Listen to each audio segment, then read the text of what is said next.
জয় গোপাল। আজ গোপাল স্নান করিয়ে সমস্ত ঠাকুর স্নান করিয়ে পরিষ্কার করে এবার ধূপ দ্বীপ জ্বেলে পুজো করব।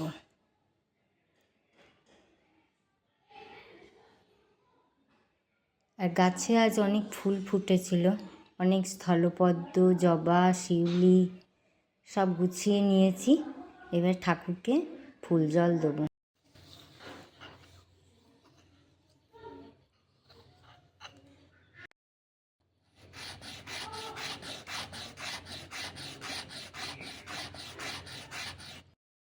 আর ঠাকুরকে ফুল নিবেদন করার আগে একটু চন্দন ঘষে নিলাম।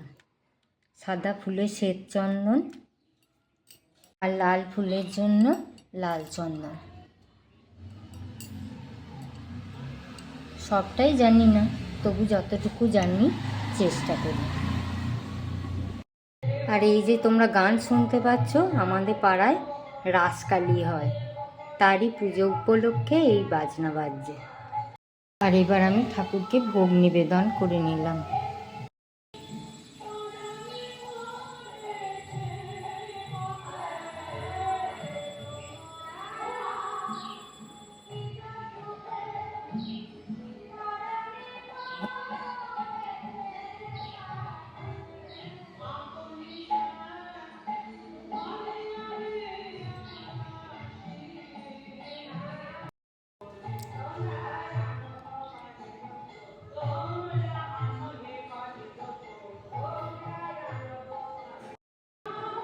আর রাস পূর্ণিমা বলে আমার রাধা গোবিন্দ নতুন পোশাক পরেছে স্নান টান করে।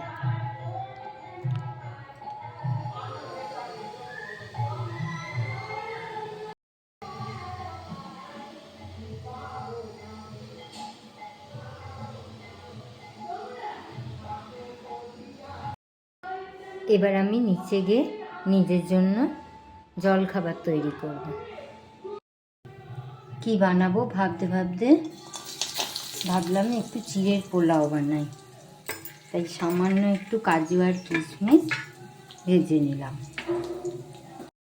ফোড়নে দিলাম সর্ষে, শুকনো লঙ্কা আর কারি পাতা। এবার দিয়ে দিলাম পটল, আলু আর বাঁধাকপি।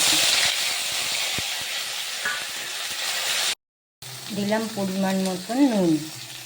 সব ভেজে নেওয়া হয়ে গেছে। এবার দিলাম ধুয়ে রাখা চিড়েটা।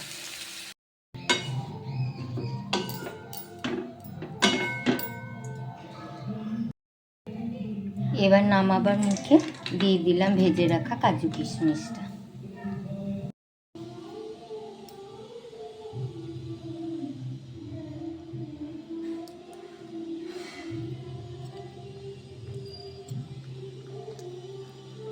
বানিয়েছিলাম সাধারণভাবে, কিন্তু বেশ খেতে ভালো হয়েছিল। আর দুপুরবেলায় আমাদের রান্না হয়েছিল ভাত, মুগের ডাল, পনিরের তরকারি, পটল দিয়ে আলু দিয়ে আর পাঁচমিশালি একটা টক।